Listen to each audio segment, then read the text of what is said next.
এত ঘুমালাম আজকে। বিকালবেলা 2.5 ঘন্টা ঘুমি, সকালে 1-1.5 ঘন্টা ঘুমি, তাও ঘুম যায়।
তার মধ্যে শ্রাবণ জঙ্গম 2 ভেদ, জঙ্গমে তির্যক জলস্থলচর পূজা।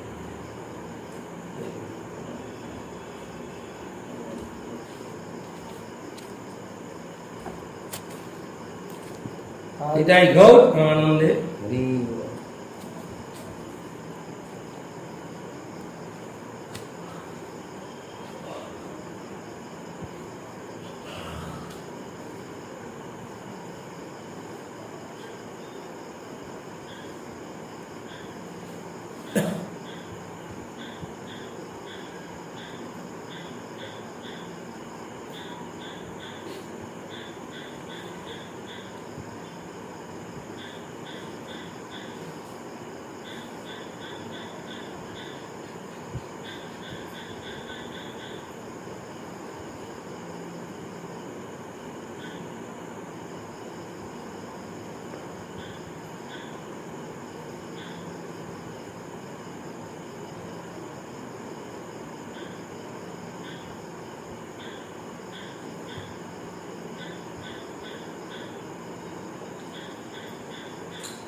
তার মধ্যে শ্রাবণ জঙ্গম 2 ভেদ, জঙ্গমে তির্যক জলস্থলচর পূজা।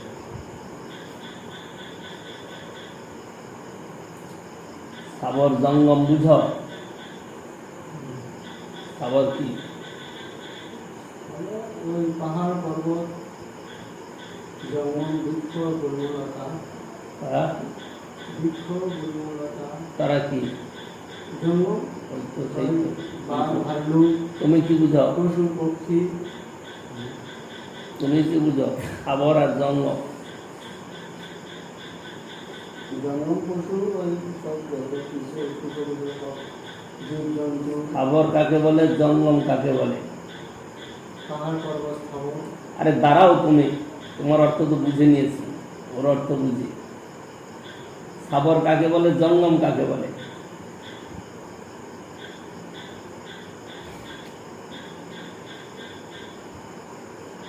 জানো না? আপনারা জানেন? মানে স্থায়ীভাবে থাকে, হ্যাঁ চলাফেরা করতে পারে না। হ্যাঁ, আর জঙ্গম মানে চলাফেরা করতে পারে। চলাফেরা করতে পারে। আচ্ছা, এইবার ভক্তিবিনোদ ঠাকুরের কথা শুনুন। জীব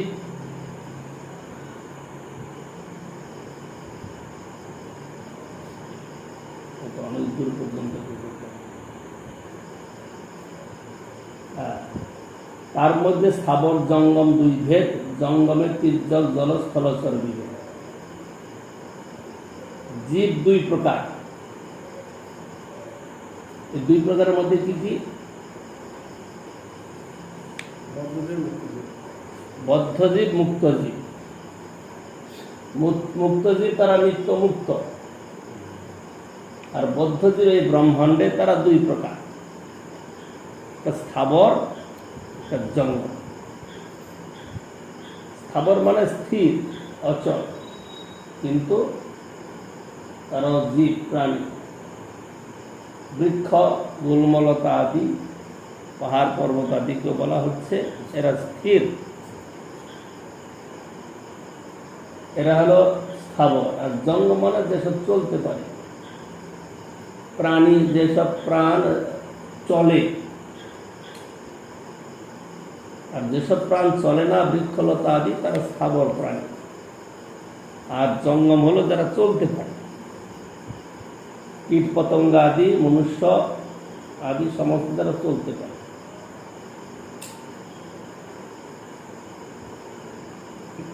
জঙ্গমের মধ্যে তিন প্রকার: তির্যক, জলচর, স্থলচর। তির্যক মানে যারা আকাশে উড়তে পারে, তারা তির্যক। জলচর মানে যারা জলে থাকে, মৎস্য আদি এরকম ধরনের প্রাণী। স্থলচর মানে স্থলে যারা বিচরণ করে, মনুষ্য, পশু আদি। এই তিন প্রকার গেল। তার মধ্যে স্থলচরের মধ্যে হল মানুষ। তার মধ্যে মনুষ্য জাতি অতি অল্পতর। তার মধ্যে ম্লেচ্ছ, পুলিন্দ, বৌদ্ধ সবর। বেদনিষ্ঠ মধ্যে অর্ধেক বেদ মুখে মানে, বেদ নিষিদ্ধ পাপ করে, ধর্ম নাহি করে। ধর্মাচারীর মধ্যে বহুত কর্মনিষ্ঠ, কোটি কর্মনিষ্ঠ মধ্যে এক জ্ঞানী শ্রেষ্ঠ। কোটি জ্ঞানী মধ্যে হয় একজন মুক্ত, কোটি মুক্ত মধ্যে দুর্লভ কৃষ্ণ ভক্ত। কৃষ্ণ ভক্ত নিষ্কাম, অতএব শান্ত, ভুক্তি মুক্তি সিদ্ধি কামী, সকলই অশান্ত। স্থলচরের মধ্যে মানব জাতি অত্যন্ত অল্প সংখ্যক। সেই অল্প সংখ্যক মানব দিগের মধ্যে ম্লেচ্ছ, পুলিন্দ, বৌদ্ধ সবর পরিত্যক্ত হইলে বেদনিষ্ঠ মনুষ্য বাকি থাকে। সে অল্প সংখ্যক মনুষ্যের মধ্যে এদেরকে বাদ দেওয়া হচ্ছে, কারণ এরা আত্মতত্ত্ব আলোচনা করার অধিকারী নয়, পারে না। এদের যেরকম সংস্কার, এদের যেরকম পরিবেশ, সেই সংস্কার, সেই পরিবেশ এদেরকে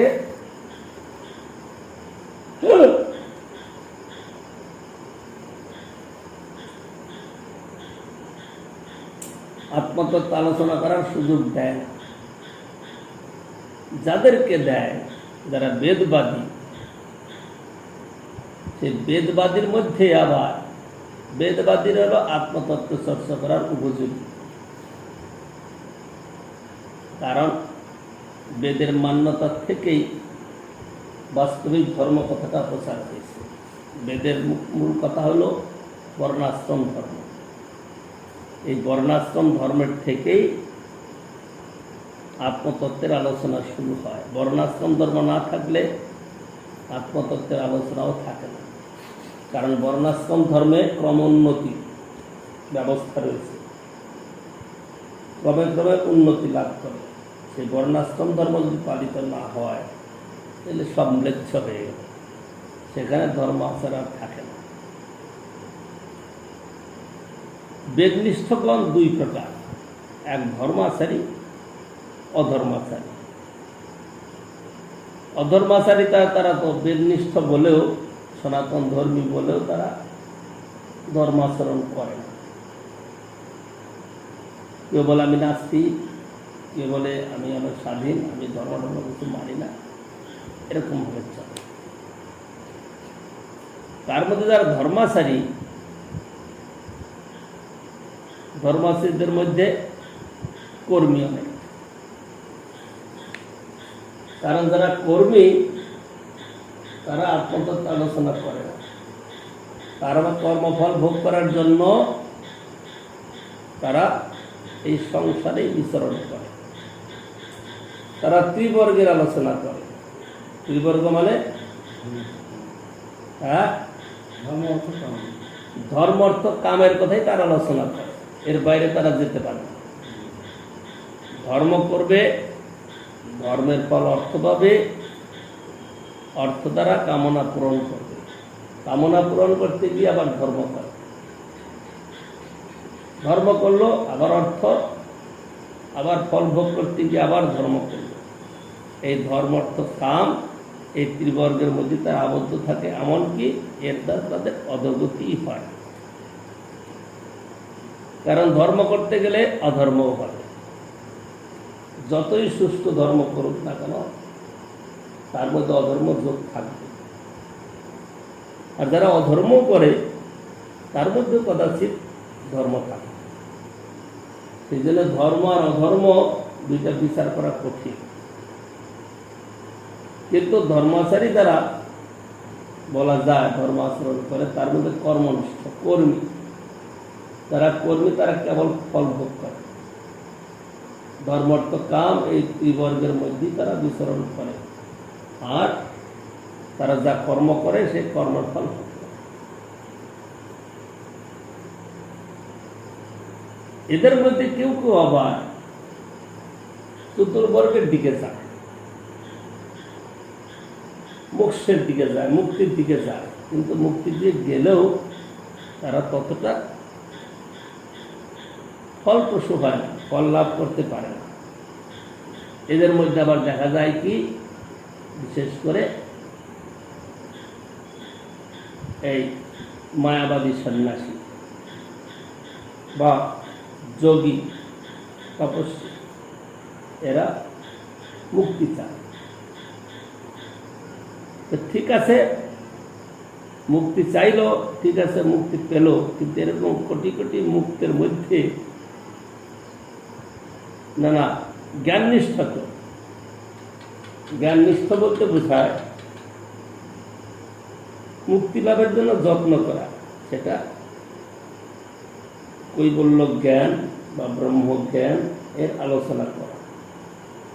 কৈবল্য জ্ঞান ব্রহ্মজ্ঞানের আলোচনা করতে করতে নয়টি বিচার, এটা ব্রহ্ম নয়, এটা ব্রহ্ম নয়, এরকম বিচার করে। এরকম বিচার করতে করতে তাকে বলে নীতি বিচার। অবশেষ থাকে কি? অবশেষ থাকে আত্মা। তাদের কাছে আত্মা থাকে, তখন তারা বলে নীতি বিচার আমরা মুক্তি পেয়ে গেছি, কারণ জগতের কোনো কিছুর সঙ্গে তাদের আর যোগ থাকে না। আমাদের মধ্যে বলা হবে, ভক্তি সংস্কারে বলা হবে যে তাদের সঙ্গে যোগ নাই, কিন্তু ভক্তি যোগ আছে। তাদের সঙ্গে দেহ মনের সম্বন্ধ যোগ নাই, কিন্তু তাদের সঙ্গে আত্মার যোগ আছে। কি করে আত্মার যোগ? তাদেরকে সব কিছু সব যত আছে সব ভগবানের সেবায় লাগে। ভক্তিকে যোগ করে দিল, ভক্তিতে যোগ করে দিলে নিজের জন্য কিছু থাকলো না, সেখানে কেবল ভগবানের সন্তোষের জন্য। ভগবানের সন্তোষের জন্য যখন হলো, সেখানে ভক্তি যোগ, সেখানে ভক্ত। এই যে কোটি মুক্তের মধ্যে দুর্লভ কৃষ্ণ ভক্ত, যারা জ্ঞানী জ্ঞাননিষ্ঠ, জ্ঞাননিষ্ঠদের মধ্যে ওই মায়াবাদী সন্ন্যাসী বা ওইরকম ধরনের যারা চিন্তা ভাবনা করে, তাদের মধ্যে কদাচিৎ কেউ মুক্ত হতে পারে। মুক্ত হওয়াটা কি সহজ কথা নাকি? মুক্ত বলতে কি বুঝাবে? আমরা মুক্ত বলতে বুঝবো কি? পাখিরা আকাশে উড়ে বেড়ায়, মুক্ত করা, তাদের বন্ধন নাই, এরকম কথা থেকে মানে সিদ্ধান্ত স্থাপন করা যাবে? হ্যাঁ, আর জন্ম হয় না। মুক্তদের আবার জন্ম হয়, মুক্তদেরও পুনরায় জন্ম হয়। তারা যদি অপরাধ করে বৈষ্ণব চরণে, ভগবত চরণে, তাহলে আবার তাদের জন্ম হয়। কি বলছে ওখানে শ্লোকটা?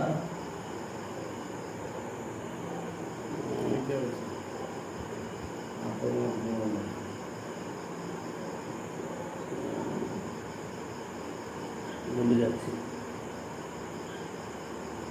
মুক্ত হলেও আবার তাদের সংসারে আসতে হয়, কারণ যদি ভক্তের চরণে, ভগবানের চরণে অপরাধ করে, বিষ্ণু চরণে, তাহলে আবার তাদের সংসার হয়।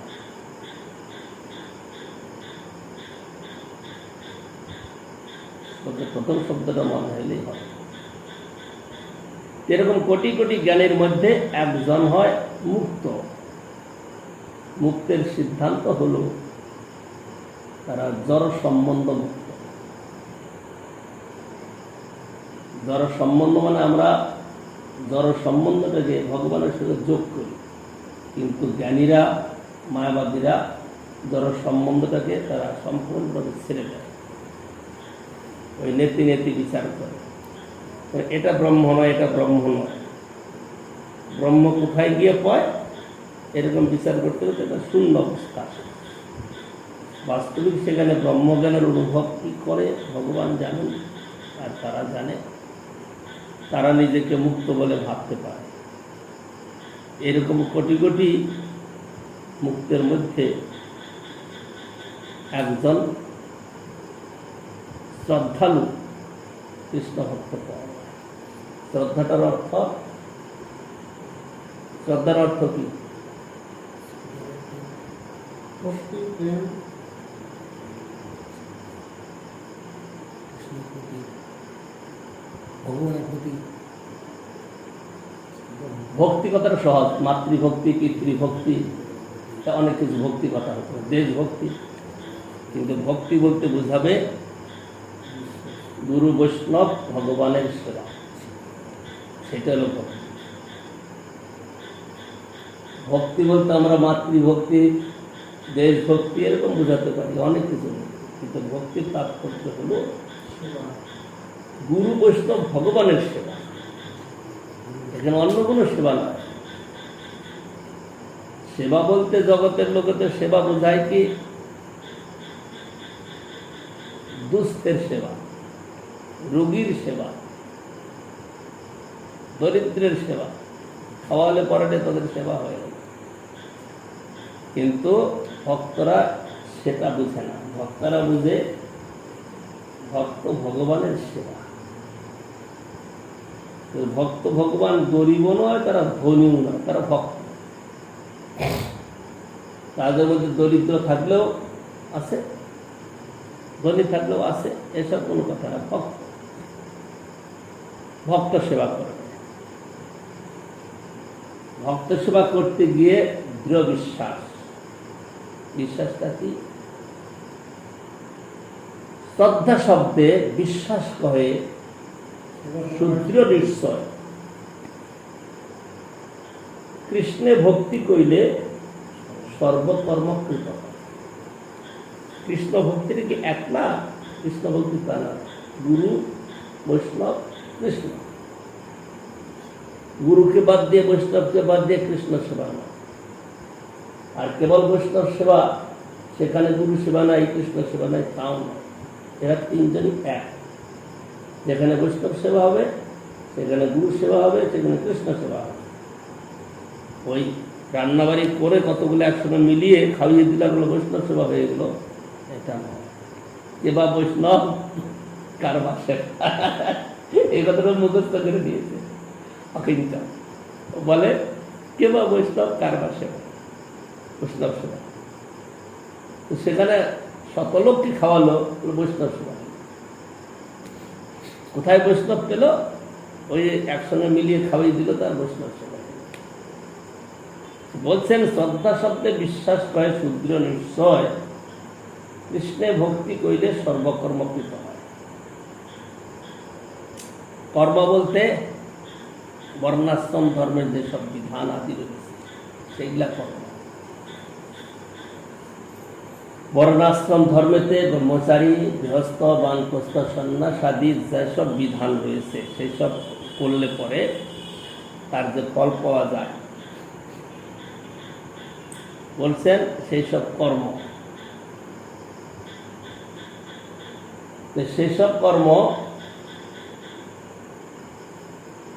তারা ফল পায়, কিন্তু এই কর্ম সমস্তই ভগবানের অর্পিত। শ্রদ্ধা শব্দে বিশ্বাস করে শুদ্র নিশ্চয়, কৃষ্ণে ভক্তি কইলে সর্বকর্মকৃত হয়। কৃষ্ণ ভক্তি করা মানে গুরু বৈষ্ণব কৃষ্ণ সেবা। গুরু বৈষ্ণব সেবা করলেও কৃষ্ণ সেবা হবে, কৃষ্ণ সেবা করলেও গুরু বৈষ্ণব সেবা হবে। তিনজন একসঙ্গে, কাউকে বাদ দিয়ে কাউ হবে না। সেই জন্য গুরু বৈষ্ণব সেবা যদি করা যায়, ভগবানের সেবা করা যায়, তাহলে বর্ণাশ্রম ধর্মের যত কর্মাদি রয়েছে সব সমাধান হয়ে যায়। পৃথকভাবে সেগুলা করার দরকার নাই। পিতার সেবা, মাতার সেবা, দশের সেবা, কিচ্ছু করার দরকার। তো পিতা মাতার সেবাও করবে না, দেশের সেবা, দশের সেবা করবে না। বলছে না, যারা ভক্তি চায় তারা কারোর সেবা করবে। অর্জুনকে কি বললেন? সর্বধর্মান পরিত্যাজ্য, সব ধর্ম পরিত্যাগ। তুমি পিতা, পুত্রকে পালন করতে হবে। তুমি মাতা, পুত্রকে পালন করতে হবে। তুমি পুত্র, পিতার সেবা করতে হবে, তাও কিচ্ছু করতে হবে না। তাইলে দেশ তো উচ্ছন্নে যাবে। এখানে সিদ্ধান্ত হলো ভক্ত সেবা। পিতামাতা যদি ভক্ত হয়, জগতের বিচারে পিতামাতার সেবার প্রতি যতটা শ্রদ্ধা প্রীতি থাকে, তার থেকে সহস্র গুণ প্রীতি আসবে। একদিকে পিতামাতা, আরেকদিকে ভক্ত। সেই জন্য মহাপ্রভু বলে দিলেন না রঘুনাথ ভট্টাচার্যকে, যে গৃহে গিয়ে তুমি পিতামাতার সেবা করো, কারণ তারা বৈষ্ণব। তাদের সেবার অনাদর হলে পরে অপরাধ। তাদের সেবা করো, কিন্তু বিবাহ করবে না। তারা যখন সধাম গমন করবে, তারপরে তুমি আবার আমার কাছে আসবে। গোপাল ভট্ট গোস্বামীকেও তাই বলে আসলেন মহাপ্রভু। গোপাল ভট্ট তো ছোট তখন, বালক। গোপাল ভট্ট গোস্বামীকেও তাই বললেন যে পিতামাতার সেবা করো। পিতামাতা মানে এই জড়ীয় পিতামাতা নয়। পিতামাতাও ভক্ত নয়, পুত্রও ভক্ত নয়। পিতামাতার সেবা করতে হবে। পিতা স্বর্গ, পিতা ধর্ম, পিতা হি পরমং তপ, পিতরি পিতৃমা পণ্যে জীবন্তে সর্বদেবতা। সেই সিদ্ধান্ত ভক্তিতে থাকে না।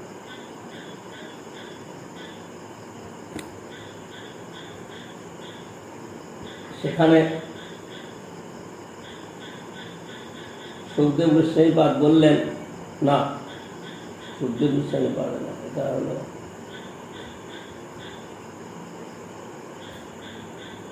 বললেন ঋষভদেব বোধহয় করলেন।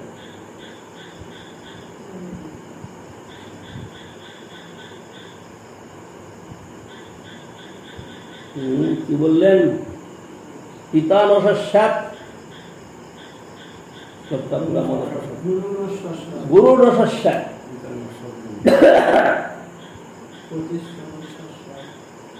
গুরু সে গুরু নয়, পিতা সে পিতা নয়, জননী জননী নয়, দেবতা দেবতা নয়। তাহলে বলে যে সাক্ষাৎ মৃত্যু থেকে রক্ষা করতে পারে না, তাকে পিতা মাতা গুরু বলে কি লাভ হবে? সেই জন্য এখানে পিতা মাতার সেবাও ত্যাগ করতে। যদি পিতা মাতা বৈষ্ণব হয়, যিনি সংসার সমুদ্র থেকে জগতের লোককে উদ্ধার করার জন্য যত্ন করেন, চেষ্টা করেন, তার সেবা আরো শত শত গুণ আদর করে করতে। এখানে পিতার সেবা মাতার সেবা হলো না। একদিকে তো রক্তের সম্বন্ধ পিতা মাতা রয়েছে, একদিকে আরো উত্তম আরো উচ্চ অধিকারী কথা ভক্ত। সুতরাং কৃষ্ণে ভক্তি কইলে সর্বকর্মকৃত হয়, কারণ ভক্ত সেবা করলে পরে কৃষ্ণ সেবা হয়, গুরু সেবা হয়। সুতরাং গুরু বৈষ্ণব ভগবান তিনজনকে একসঙ্গে রেখে যদি সেবা করা যায়, তাহলে সর্বকর্মকৃত হয়। এইটা হলো দৃঢ় বিশ্বাস, শ্রদ্ধার অপর নাম। শ্রদ্ধা শব্দে বিশ্বাস কহে শুদ্র নিশ্চয়, কৃষ্ণে ভক্তি কইলে সর্বকর্মকৃত হয়। সেই জন্য অর্জুনকে বললেন যে তুমি সব ধর্ম পরিত্যাগ করে আমার শরণাগত হও, আমার আদেশ শোনো, আমি যা বলি তাই শোনো। কারণ আমি ভগবান, আমি ঈশ্বর, আমি যা বলবো সেটা তুমি পালন করো, তাইলেই তোমার কল্যাণ।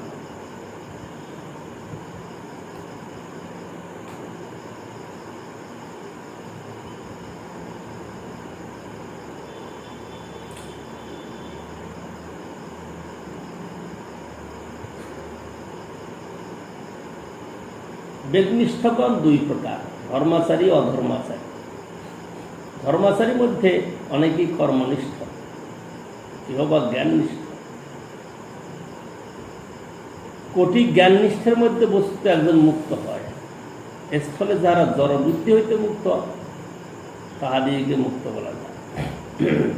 সেই সকল মুক্ত দিগের মধ্যে যিনি শ্রদ্ধালু হইয়া কৃষ্ণ ভজনে প্রবৃত্ত, তিনি কৃষ্ণ ভক্ত।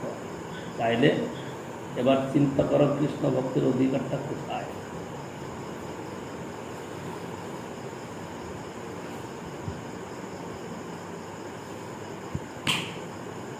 বাসুদেবে ভগবতী ভক্তিযোগ প্রযোজিত জনয়তি আশু বৈরাগ্যং জ্ঞানঞ্চদ অহৈতুক।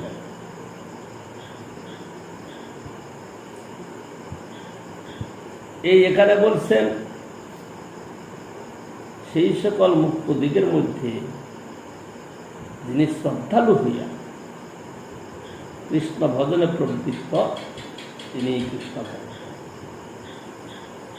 তাইলে যখন শ্রদ্ধালু হয়, শ্রদ্ধালুর ভূমিকাটা কত উচ্চে, বুঝতে পারলেন? শ্রদ্ধালুর ভূমিকাটা কত উচ্চ। কিন্তু শ্রদ্ধালু যারা হয়েছেন, শ্রদ্ধা যখন হবে, শ্রদ্ধার ভূমিকাটা কি হবে? শ্রদ্ধা শব্দে বিশ্বাস করে শুদ্র নিশ্চয়, কৃষ্ণে ভক্তি করিলে সর্বকর্ম। এইটাতে দৃঢ় বিশ্বাস। এইরকম দৃঢ় বিশ্বাস হলে পরে তিনি কৃষ্ণ ভক্ত হন। সেই কৃষ্ণ ভক্তের ভূমিকাটা কি বলছেন? যাহারা জড়বুদ্ধি হইতে মুক্ত, তাহাদেরকে মুক্ত বলা যায়। সেই সকল মুক্ত দিকের মধ্যে যিনি শ্রদ্ধালু হইয়া কৃষ্ণ ভজনে প্রবৃত্ত, তাহলে যারা শ্রদ্ধালু হয়ে প্রকৃতই কৃষ্ণ ভজনে প্রবৃত্ত হয়েছেন তারা কর্ম করেছেন, তারা জ্ঞান নিষ্ঠা লাভ করেছেন, তারপরে তারা মুক্ত হয়েছে। মুক্ত হওয়ার পরে তারা এখন শ্রদ্ধালু হয়ে তারা কৃষ্ণ ভজন শুরু করেছে। এই জন্য বলছেন বাসুদেবে ভগবতী ভক্তিযোগ প্রযোজিত জনয়তি আশু বৈরাগ্যং জ্ঞানম চ যৎ আহুতি করে। বাসুদেব ভগবানে যখন ভক্তি যোগ প্রযোজিত হয়, ভক্তি করে, তখন তাকে পৃথকভাবে বৈরাগ্যের জন্য, ত্যাগের জন্য এবং জ্ঞানের জন্য যত্ন করতে পারে। কারণ ভক্তির প্রভাবেতে তার জ্ঞান যোগ আদি অনায়াসে এসে যায়।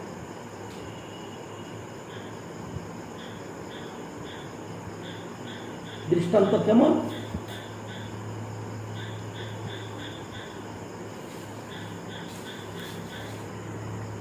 জন্মাষ্টমী তিথি ভক্তরা পালন করে, অভক্তরা পালন করতে পারে, কর্মী জ্ঞানীরাও পালন করতে পারে, কিন্তু তারা ভক্তরা যেরকম শ্রদ্ধাযুক্ত হয়ে প্রীতিপূর্বক আদরপূর্বক করে, তারা সেরকম করে না। কর্মী জ্ঞানীদের মধ্যে, যোগীদের মধ্যেও একাদশী উপবাস করার বিধান আছে, তারা একাদশী করে। ভক্তরা একাদশী করে কেন?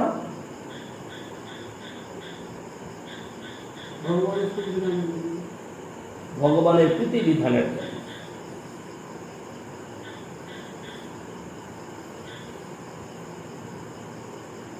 মাধব তিথি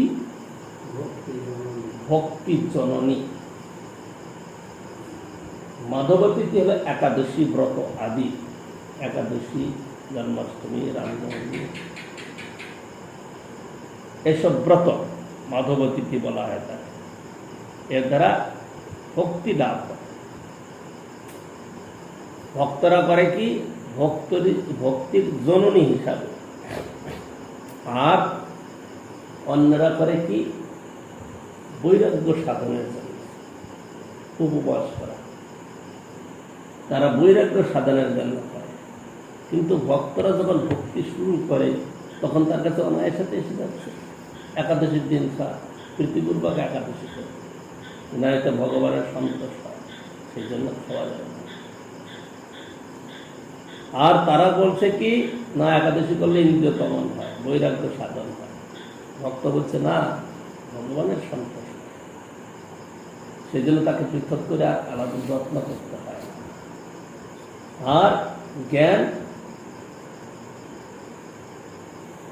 যখন ভক্তি সাধন করতে থাকে, প্রতিদিন ভক্তিতত্ত্ব আলোচনা করে, শ্রবণ করে, তার দ্বারা তার ভক্তিতত্ত্ব জ্ঞানের অটোমেটিক উপরে যেমন একাদশী ব্রত আদি নিয়মপূর্বক করছে, সেরকম কথাও শুনছে নিয়মপূর্বক।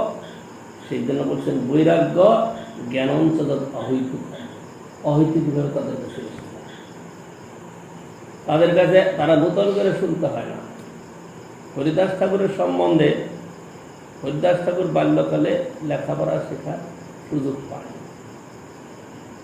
কিন্তু ভক্ত সঙ্গে যখন তিনি হরিকথা শুনেছেন, সমস্ত তার জ্ঞানেতে এসে গেছে। হরিকথা মানে ভক্তির কথা, যত শুনেছেন সব তিনি তাকে আত্মস্থ করেছেন। তিনি লেখাপড়া শিখলে না হবে, তার সমস্ত জ্ঞানের উদয় হয়ে গেছে। কারণ বলছেন অহৈতুকীভাবে বৈরাগ্য আর জ্ঞানের উদয় হয়। আমরা একাদশী ব্রত করি, কত আদর করে, জন্মাষ্টমী সেদিন পৃথক করে তারা আদর করে করতে হবে না, বৈরাগ্য সাধন নয়। কারণ আমরা কৃষ্ণ প্রীতির উদ্দেশ্যে যেটা করি তাতে বৈরাগ্য সাধন অনায়াসে হয়ে যায়।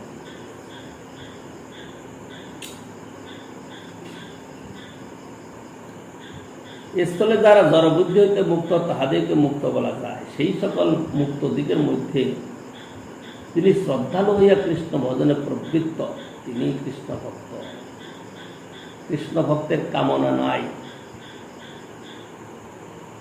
পূর্বোক্ত মুক্ত পর্যন্ত সকলেই কামনাযুক্ত।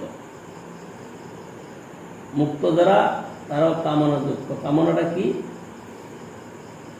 চাওয়া, মুক্তি চাই। তাহলে ভক্তদের কামনা নাই কি? নিষ্কাম। ভক্তদের বেশি কামনা। হ্যাঁ, কৃষ্ণ ভক্তি কামনা করে। তাদের বেশি কামনা। সেই কামনাটা নিজের স্বার্থে না, বিষ্ণু বৈষ্ণবের স্বার্থে। যতই সেবা করে না কেন, যতই সংগ্রহ করে না কেন, তাদের তৃপ্তি হচ্ছে। তাহলে কামনা তাদের বেশি না। কামনাটা নিজের স্বার্থে, নিজের তৃপ্তির জন্য। তাদের কামনাটা গুরু বৈষ্ণব ভগবানের সন্তোষের জন্য। সেই জন্য সেই কামনাটাকে এই কামনার সঙ্গে এক করে দেখতে চলবে না। কারণ এই কামনাটা কেবল আত্মস্বার্থ, আর ওই কামনাটা গুরু বৈষ্ণব ভগবানের স্বার্থ। গুরু বৈষ্ণব ভগবানের সেবা করতে গিয়ে একবেলা খেতেই পারে, সময় না। আর যারা ইন্দ্রিয় পরতন্ত্র, তাদের খেতে না পারলে তারা কিছুই করবে না। খাওয়া চাই, খাওয়ার জন্যই জীবন ধারণ। যদি খাওয়াটাই না হলো তাহলে জীবন ধারণের কি মূল্য? আর বৈষ্ণব যখন জীবন ধারণ করে কেন? গুরু বৈষ্ণব ভগবানের সেবা করবে বলে। যদি সেই সেবাই না হলো তাহলে জীবনের মূল্য। যারা নিজেদের ইন্দ্রিয় তর্পণের জন্য, দেহ সুস্থ রাখার জন্য চলে, তাদের দেহ সুস্থ রাখাটাই তাদের জীবনশৈলী। কিন্তু ভক্তদের জীবনশৈলী হইল ভক্ত ভগবানের সেবার দ্বারা। ভক্ত ভগবানের সেবা যদি হয় তাহলে তাদের জীবনের মূল্য আছে। আর যদি ভক্ত ভগবানের সেবা না হয় তাহলে জীবনের কোনো মূল্য নাই। সেই জন্য বলছেন কৃষ্ণ ভক্তের কামনা নাই, জড়ীয় কামনা নাই। দেহ মনের সম্বন্ধের কোনো কামনা নাই। কামনা তাদের আরো বেশি আছে, কৃষ্ণ ভক্তি কামনা। কৃষ্ণ ভক্তি লাভ করতে গেলে যা যা করা দরকার সেই সব বিষয়ে তাদের কামনা বেশি আছে। পূর্বোক্ত মুক্ত পর্যন্ত সকলেই কামনাযুক্ত, ধর্মাচারী ও কর্মনিষ্ঠ, মুক্তিকামী, ভক্তিকামী ও মুক্ত পর্যন্ত জ্ঞানী, মুক্তিকামী। তোর মধ্যে কেহ কেউ আবার যোগ ফলে সিদ্ধিকামী। যতদিন তাহাদের হৃদয়ে এই তিন প্রকার কামনা থাকে ততদিন তাহাদের ওই সকল কামনা শান্তি দান করে না। কারণ চিত্তে কামনা থাকলে, বাসনা থাকলে, সেই কামনা বাসনা তাদেরকে সবসময় উৎপীড়ন করতে থাকে। কামনা বাসনা তাদেরকে উৎপীড়ন করতে থাকে। যখন কামনা বাসনা থাকে না তখন হয়ে যায় শান্ত। যতদিন তাদের হৃদয়ে তিন প্রকার কামনা থাকে ততদিন তাহাদের ওই সকল কামনা শান্তি দান করে না। এত নিবন্ধন তাহারা সকলে অশান্ত। সুতরাং একমাত্র নিষ্কাম কৃষ্ণ ভক্তই শান্ত, অর্থাৎ শান্তিপ্রাপ্ত। তাদের চিত্তেতে কখনো আত্মস্বার্থে কোনো অশান্তি আসে না। অশান্তি আসে তাদের কি অশান্তি? ভক্ত ভগবানের সেবা সুষ্ঠুভাবে করা গেল না, এই অশান্তি তাদের। ভক্ত ভগবানের সেবাটা সুষ্ঠুভাবে করতে পারলাম না, স্বাস্থ্য খারাপের জন্য হোক, সময়ের অভাবের জন্য হোক, বা কোনো কিছুর জন্য হোক, যদি করতে না পারে তখনই তাদের অশান্তি হয়। কিন্তু যারা কর্মী, জ্ঞানী, যোগী,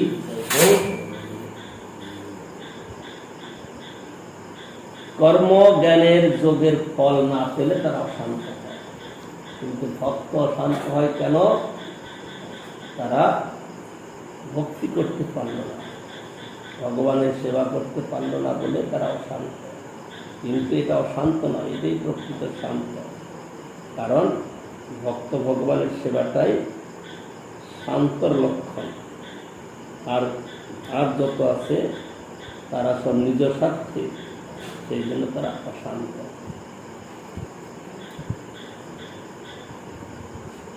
মুক্তানামপি সিদ্ধানাম নারায়ণ পরায়ণ সুদুর্লভ প্রশান্তাত্মা প্রতিষ্ঠতি মহামুনি।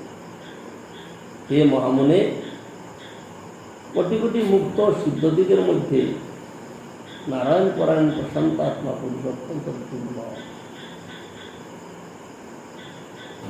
ব্রহ্মাণ্ড ভ্রবিতে কোনো ভাগ্যবান জীব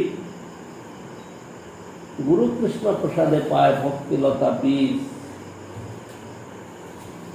মালি হইয়া করে সেই বীজ আরোপণ, শ্রবণ কীর্তন জলে করে সে চল।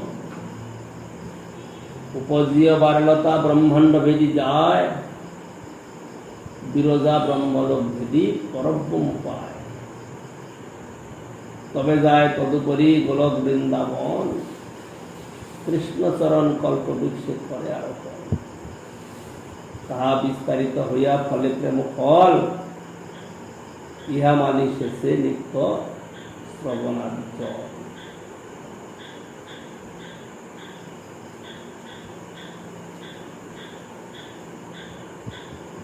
আমরা এতক্ষণ শুনলাম ব্রহ্মাণ্ড ভ্রমণকারী, বর্ণাশ্রম ধর্মী, লেচ্ছাদি সকলে কথা শুনলাম। বর্ণাশ্রমের মধ্যে কর্মী, জ্ঞানী, যোগীর সমস্ত কথা শুনলাম। এখন শোনার পরে বললেন কি,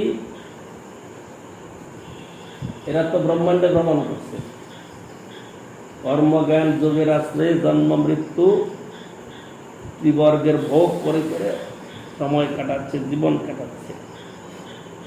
এইরকম ভ্রমণ করতে করতে ব্রহ্মাণ্ড ভ্রমিতে কোনো ভাগ্যবান জীব, এইরকম ব্রহ্মাণ্ডে ভ্রমণ করতে করতে কোনো ভাগ্যবান জীবের কখনো সুযোগ আসে। সুযোগটা কি?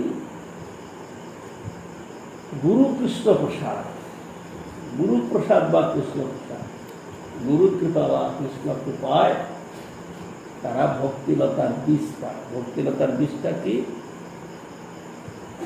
শ্রদ্ধা। এই শ্রদ্ধা পেতে গেলে কোনো সময় না কোনো সময়তে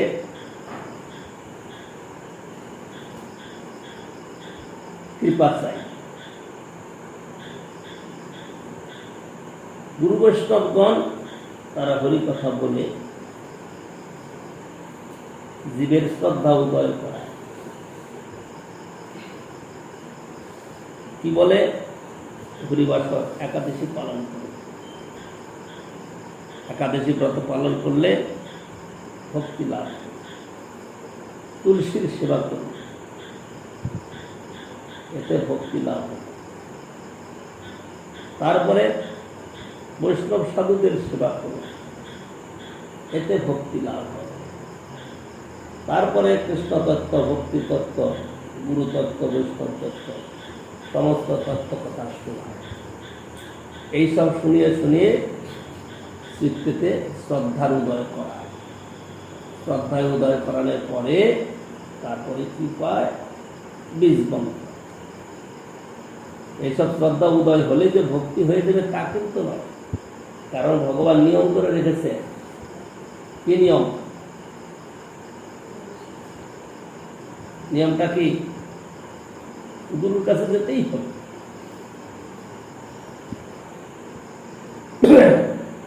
অনেক বড় বড় বক্তা এই জগতে দেখা যাচ্ছে, কিন্তু তাদেরকে গুরুর কথা বললে তারা বলতে পারবে না।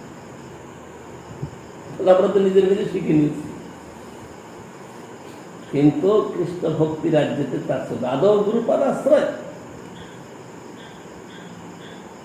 গুরুর কাছে গিয়ে মন্ত্র দীক্ষা নিয়ে গুরুর উপদেশ মতো তার ভজন প্রণালীর মতো উপদেশ নিয়ে ভজন করতে হবে। ভজন মধ্যে কি বুঝাবে? হরিকথা শ্রবণ, হরিকথা কীর্তন আর হরি সেবার শিক্ষা। হরি সেবার বিষয়েতে নিজে শিক্ষা গ্রহণ করা এবং সেই সব শিক্ষা বিষয়েতে অন্যকে প্রভাবিত করা।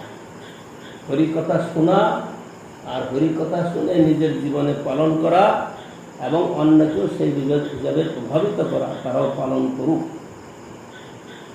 এইভাবে গুরু কৃষ্ণ প্রসাদে পায় ভক্তিলতা বীজ।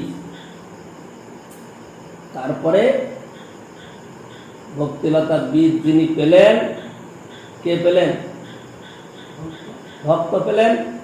বললেন কি? সে মালি। এখানে ভক্ত বললেন, আবার বললেন মালি। ভক্তিলতার বীজ যখন পেল, সেই বীজটাকে রোপণ করতে হবে, তাহলে বীজটা বড় হবে কি করে? বীজ কোথায় রোপণ করবে? হৃদয় ক্ষেত্রে। সেই জন্য হৃদয় ক্ষেত্রটাকে খুব ভালো করে কর্ষণ করতে হবে, সাফ সাফাই করতে হবে, কোনো আগাছা ময়লা রাখা চলবে না। তাইলে যদি আগাছা থাকে তাহলে আগাছাই বৃদ্ধি পাবে, ভক্তিলতার বীজটা অঙ্কুরিত হয়ে সেটা বৃদ্ধি পাবে। সেই জন্য হৃদয় ক্ষেত্রটাকে সম্পূর্ণরূপে মুক্ত করতে হবে। কি কি মুক্ত? এই আমরা পূর্বে শুনলাম, কর্ম, জ্ঞান, যোগাদি থেকে মুক্ত হতে হবে। কর্ম, জ্ঞান, যোগাদি থেকে মুক্ত হয়ে ভক্তির অনুকূলে যা। ভক্তির অনুকূল শিকার, প্রতিকূল ত্যাগ। এইসব করে মালি হয়ে করে সেই বীজ আরোপণ। শ্রবণ কীর্তন দলে করে সেচন। শ্রবণ এবং কীর্তন। শ্রবণ করার অর্থটা বুঝেন? শ্রবণ কাকে বলে? শ্রবণ মানে কি? হ্যাঁ, ভগবান কথা শ্রবণ, ভগবান কথা শ্রবণ কীর্তন। শ্রবণ করার অর্থ কি? পালন করা। শ্রবণ করা মানে শোনার পরে পালন করা, তবে হয় শ্রবণ। শ্রবণ মানে সিনেমা, টিভি থেকে তো অনেকেই শুনে অনেক রকম কথা, সেটাকে পালন করার কিছু থাকে না। শ্রবণ শব্দের অর্থ হলো জীবনে পালন করা, আর সেই পালন করে কীর্তন করা। আপনি আসুরি ধর্ম জীবের শিখা। শ্রবণ করছে কি? শুদ্ধ সিদ্ধান্ত। শুদ্ধ সিদ্ধান্ত শ্রবণ করছে, আর সেই সিদ্ধান্তটা নিজের জীবনে পালন করছে। পালন করার পরে কীর্তন করছে। কীর্তন মানে অন্যকে শোনাচ্ছে। অন্য তারা যারা প্রাথমিক অবস্থায় শ্রদ্ধালু হয়ে এসেছে তাদেরকে শোনাচ্ছে। তাহলে শ্রবণ এবং কীর্তন। আগে গুরু মুখে শ্রবণ করেছে, শ্রবণ করে নিজের জীবনে পালন করছে, আর সেইটাই আবার কীর্তন করছে।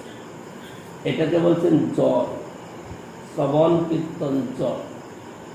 একটা বীজ বপন করার পরে তাকে অঙ্কুরিত করার জন্য সুষ্ঠুভাবে যত্ন নিতে হবে। তাকে জলও দিতে হবে, তাকে আবার নিড়ানিও দিতে হবে। শুধু জল দিলেই চলবে না, প্রচুর পরিমাণে জল দিলে শ্রবণ কীর্তন খুব করতে থাকলে কিন্তু শ্রদ্ধাপূর্বক গুরু বৈষ্ণব সেবার মধ্যে প্রীতি আসলো না। কোনো কোনো লোক আছে ওই কথা বলবে, যে সেবার কথা বললে পরে তারা বলে ওটা আমার পাঠ নয়, তোমরা। যিনি হরিভক্তি চাইবেন তিনি যেমন শ্রবণ কীর্তন করবেন এরকম পরিচর্যা সেবাও করবেন। আবার যিনি এরকম পরিচর্যা সেবা করবেন তিনি আবার শ্রবণ কীর্তনও করবেন। খুব শ্রবণ কীর্তন করে জল দিল পচে যাবে, অথবা এত আগাছা বেরিয়ে যাবে যে সে আসল স্তব্ধ হয়ে যাবে। বলছেন না, কিন্তু যদি লতার অঙ্গে উঠে উপশাখা, ভুক্তি মুক্তি বাঞ্ছা যত অসংখ্য তার লেখা। বেশি করে জল দিল জ্ঞান খুব লাভ হবে, শ্রবণ কীর্তন করলে জ্ঞান লাভ হবে না, সেই জ্ঞানটা তখন নিজের কাজে লাগাতে লাগবে। এই দেখো না কত বলো ভাগবত বক্তা বৃন্দাবনে গিয়ে তারা ভাগবত জ্ঞান লাভ করেছে। একটা দাঁড়িয়েলা আছে না, আমাদের মঠের আগে ছিল, কি নাম ওর, ওকে বেনারস মঠে দেখেছিলাম, কি নামটা, কালো করে, হ্যাঁ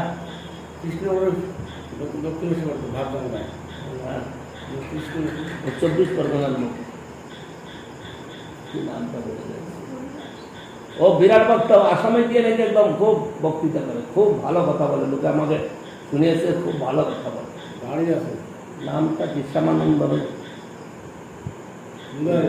হ্যাঁ আমাদের মঠের ছিল, খুব বয়স, অল্প বয়স, খুব বেশি বয়স। বৃন্দাবনে গিয়ে ভাগবত করেছে, ভাগবত শিখেছে। হ্যাঁ জগদানন্দ শিখছি, দাড়ি নেই, জগদানন্দ, জগদানন্দ, জগদানন্দ, এই যত দাড়ি নেই তো, হ্যাঁ দাঁড়িয়ে আছে, এখন দাঁড়িয়ে আছে, ও বিশাল দাঁড়িয়ে ছিল তো তখন মঠে। বেনারসকে দেখেছিলাম, সে নাকি আজকাল বড় ভাগবত বক্তা। কিন্তু এই ভাগবত বক্তার সঙ্গে এই সিদ্ধান্তগুলোর মিল আছে কিনা, শুধু আমি মুখে বলছি তা নয়, এগুলা মিল আছে কিনা। তাহলে কি হবে, বেশি শ্রবণ কীর্তন জল দিলে পরে সেখানে আগাছা খুব বেশি হবে। দেখো না তোমাদের এখানে, বুঝতে পারছো না, হ্যাঁ তুমি যে গাছটা লাগিয়েছ যদি জলে ডুবে যায় তাহলে পচে যাবে, আর ডুবে গেল না, ঠিক, তাহলে কি হবে, একেবারে ঘাসে তোমার আসল গাছটাকেই দাম দেবে। ঘাসটা কি, কিন্তু যদি লতার অঙ্গে উঠে উপশাখা, ভুক্তি মুক্তি বাঞ্ছা যত অসংখ্য তার লেখা। এইসব কথা আছে। ওরা কেন ভাগবত পাঠ করছে, চাই ওদের টাকা।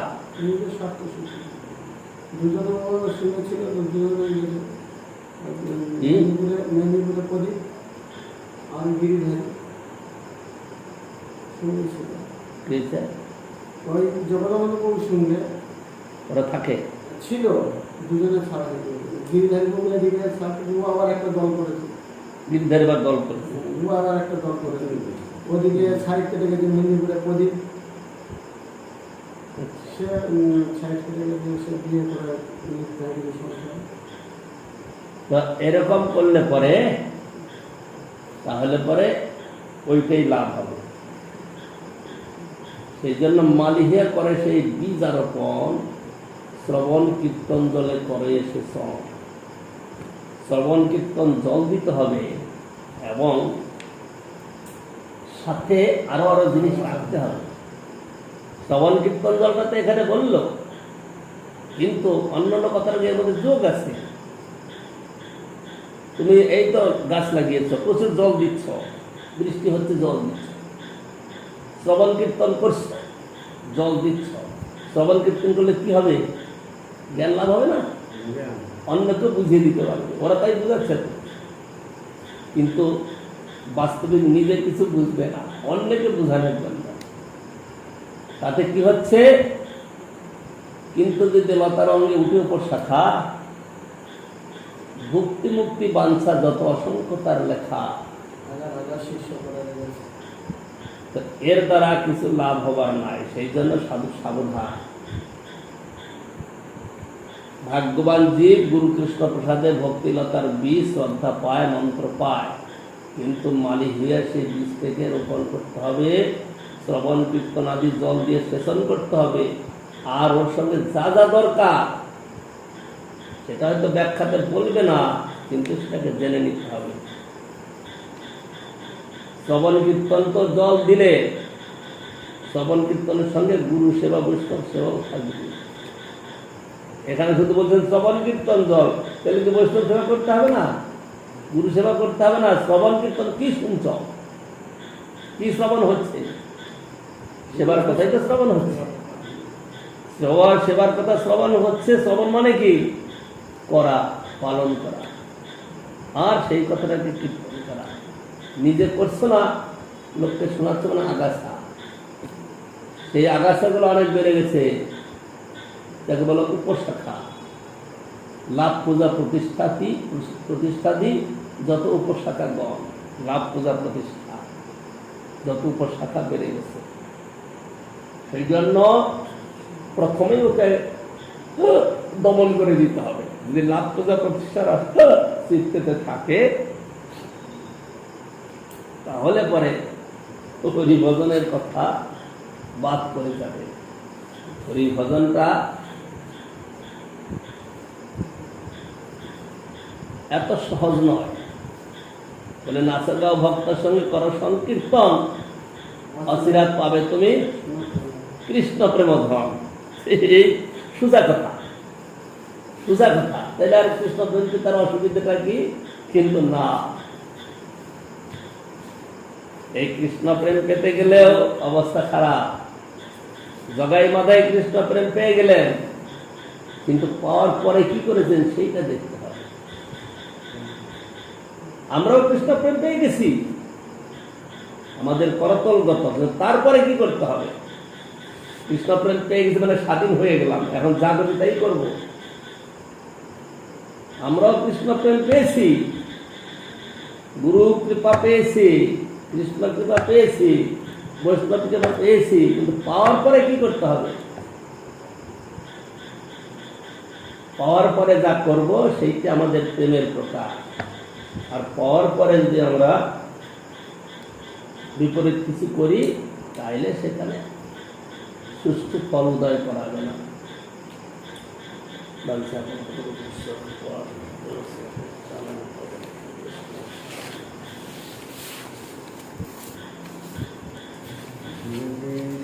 Hare Krishna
जय श्री श्री गुरु गोविंद बिहारी राधा बिहारी जी की जय जय मनीष कुमार श्रीमान भक्ति विज्ञान मामू स्वामी की जय जय निखिल सुश्री महाराज की जय जय निखिल भगवत गोस्वामी महाराज की जय जय निखिल पालन कुशील भक्ति गोस्वामी महाराज की जय जय निखिल गोस्वामी महाराज की जय जय निखिल भक्ति गोस्वामी ठाकुर की जय जय निखिल भक्ति कुशील भक्ति सिद्धांत गोस्वामी भगवत की जय जय निखिल भक्ति महाराज की जय जय निखिल ठाकुर की जय जय जय